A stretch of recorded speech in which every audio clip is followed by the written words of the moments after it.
à toutes et à tous. Soyez les bienvenus à l'écoute d'RFI, Radio France Internationale, en direct de Paris. Il est 18h. Le journal en français facile. Adrien Delgrange. Lundi 11 mai, voici les titres de cette édition. Nous parlerons tout d'abord d'un accord européen qui concerne des Israéliens. Les pays européens se mettent d'accord pour sanctionner, pour punir les colons israéliens qui violentent les Palestiniens.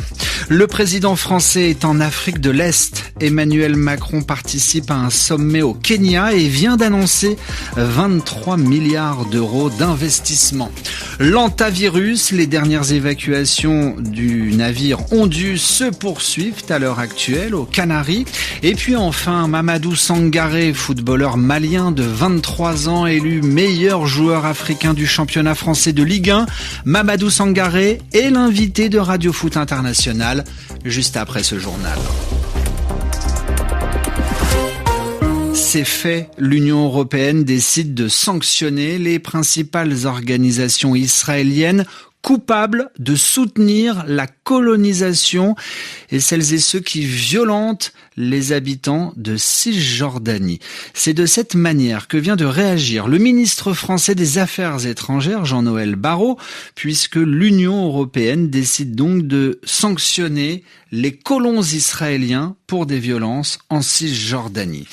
Nous vous parlons ici souvent de ces violences en Cisjordanie occupée et nous allons nous pencher sur une de ces dernières violences qui s'est déroulée vendredi dernier dans le nord de la Cisjordanie occupée. Ce sont des funérailles, un enterrement qui a mal tourné. Des Palestiniens ont dû exhumer un corps, le sortir de terre pour l'enterrer plus loin et ce à la demande de colons israéliens. À Ramallah, c'est un sujet de notre correspondante Amira Swilem. Trop proche de la colonie à leur goût. Vendredi, alors que les funérailles d'un homme de 80 ans se déroulent dans les environs de Jénine, des colons israéliens font irruption. Ils menacent le cortège d'hommes endeuillés et le somment d'exhumer le mort. Bien que l'enterrement ait été coordonné avec l'armée israélienne qui occupe le territoire palestinien en question, ces colons ont refusé que ce vieux Palestinien repose dans ce cimetière. Face au danger, et comme en attestent les vidéos tournées ce jour-là, les proches du défunt n'ont eu d'autre choix que de déterrer le mort, puis de le porter sur leurs épaules jusqu'à un autre cimetière plus éloigné de la colonie. Le tout sous le regard de l'armée israélienne. Même les morts ne sont pas tranquilles. Cette phrase revient fréquemment dans les discussions ces jours-ci en Cisjordanie occupée. Le Haut Commissariat des droits de l'homme de l'ONU va dans le même sens. Il évoque une violence, je cite, effroyable, qui n'épargne ni les morts ni les vivants. En Israël, quelques voix s'élèvent. Dans un éditorial aussi nerveux que désespéré, le journaliste phare de Haaretz, Gideon Levy, tente de secouer ses compatriotes. Imaginez un peu si des Palestiniens avaient fait la même chose à un Israélien, écrit-il. Amira Swilem, Ramallah, RFI. Évoquons à présent l'hantavirus, puisque les évacuations de quelques 150 passagers et membres d'équipage du Ondus doivent se terminer ce soir à Tenerife, dans l'archipel espagnol des Canaries. Le MV Ondus, c'est ce navire de croisière où a été détecté, trouvé un foyer d'un variant rare de l'hantavirus, le virus des Andes qui peut se transmettre d'homme à homme. Et c'est ce même variant qui a frappé il y a 8 ans et demi un village de Patagonie, dans l'est de l'Argentine. Il avait fait à l'époque 11 morts. François-Damien Bourgerie, bonjour. Bonjour. À l'époque, l'épidémie avait provoqué la peur et la rejet de l'autre, mais elle avait aussi été un exemple sur l'importance d'isoler les malades pour limiter la contamination. Oui, nous sommes en novembre 2018 dans le village d'Épouchènes.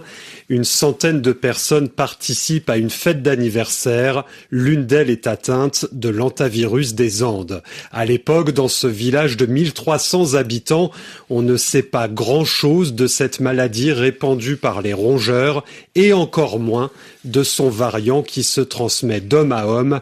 La pandémie de Covid-19 n'a pas encore frappé la planète. Les gestes pour se protéger ne sont pas encore maîtrisés. Alors quand 5 habitants de ce village tombent malades à leur tour, François Damien, aucune précaution, aucune attention n'est prise.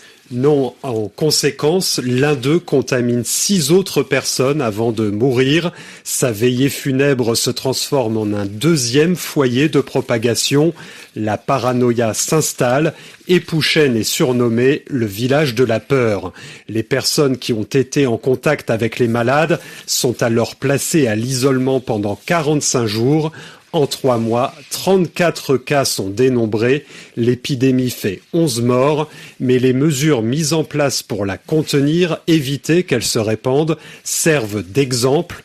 Désormais, quand un cas d'hantavirus est détecté, l'isolement est prescrit ou recommandé. À noter qu'une passagère française qui est rentrée en France la nuit dernière a été testée positive à l'hantavirus. Elle est à l'heure actuelle dans un hôpital à Paris. Et par ailleurs, le Premier ministre organise des réunions aujourd'hui pour, nous dit-on, suivre au plus près l'évolution de la situation. C'était François-Damien Bourgerie. Le journal en français facile. 23 milliards d'euros d'investissement pour l'Afrique. C'est la somme d'argent annoncée par Emmanuel Macron cet après-midi. Le président français participe à un sommet au Kenya, à Nairobi. 2 jours de discussion pour repenser la relation de la France avec le continent africain. Cette première journée était notamment marquée par la présence de chefs d'entreprise de France, du continent africain, réunis pour la journée, en présence des présidents français et kenyans, et où la parole était donnée ce matin à la jeunesse, comme a pu le constater Alban Tiroir. Les présidents Emmanuel Macron et William Ruto ont donné la parole à 4 jeunes ce matin pour l'ouverture du sommet Africa Forward. Edgar Barros faisait partie des panélistes. Créateur de contenu sénégalais, il veut mettre en avant son continent. Aujourd'hui, on ne veut plus que la France ou l'Europe raconte l'histoire africaine. On veut que l'Afrique puisse reprendre les rênes de son continent avec toute sa jeunesse, la puissance qu'il y a et qu'il regorge. Dans le public, Ludafrique est artiste, venu du Congo. Il espère un partenariat équilibré entre la France et le continent. On a des matières premières, on a les ressources naturelles, d'où les autres, ils en ont besoin pour alimenter leur industrie, pour développer leur pays. Si nous, on peut bénéficier des infrastructures, de la formation, et puis nous-mêmes, si on peut même les transformer en produits manufacturés, ça sera magnifique. C'est ça le partenariat équilibré. Mais quand c'est déséquilibré, c'est beaucoup en faveur des pays occidentaux et l'Afrique souffre. Alima Togola, artiste malienne, est venue avec un autre message. Aujourd'hui, nous parlons d'innovation alors que chez moi, il y a des écoles qui sont fermées par des terroristes. Et pour moi, sans école, pas de savoir, pas d'innovation. Donc chez nous, la paix, c'est plus un luxe. On veut un cessez-le-feu durable. Demain, les questions de paix et de sécurité en Afrique seront justement à l'agenda.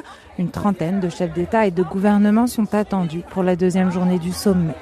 Alban Tiroir, Nairobi, RFI. Enfin, un dernier mot de football. Mamadou Sangaré est le vainqueur du prix Marc-Vivien Foé de cette année. Ainsi en a décidé le jury réuni par RFI et France 24. Le milieu de terrain lensois est élu meilleur joueur africain de la saison de Ligue 1. 2 témoignages juste avant de le retrouver dans Radio Foot International. D'abord, un supporter du RC Lens. Il sait tout faire. Il sait vraiment tout faire et c'est un bonheur de le voir sur le terrain. Il répond vraiment très bien aux valeurs qu'on a du Racing Club de Lens. Le combat, l'amour du maillot surtout, c'est quelque chose qui plaît énormément aux spectateurs. Et puis nous avons retrouvé un des formateurs de football de Mamadou Sangaré. Il s'appelle Mohamed Lamine Fofana. Pour lui, le joyau du RC Lens peut encore s'améliorer. Moi, personnellement, je pense qu'il peut être plus décisif parce que c'est le gars qui est capable de charger un match, qui est capable de porter une équipe. Et aujourd'hui, qu'on le veut ou pas, offensivement, il doit aussi progresser. Il peut faire encore mieux que ça, vraiment mieux. Mohamed Lamine Fofana, ancien formateur de Mamadou Sangaré, le vainqueur du prix Marc-Vivien Foé, vous attend autour d'Annie Gasnier pour une émission spéciale. Ainsi se referme ce journal. Où que vous soyez sur la planète, merci de l'avoir écouté.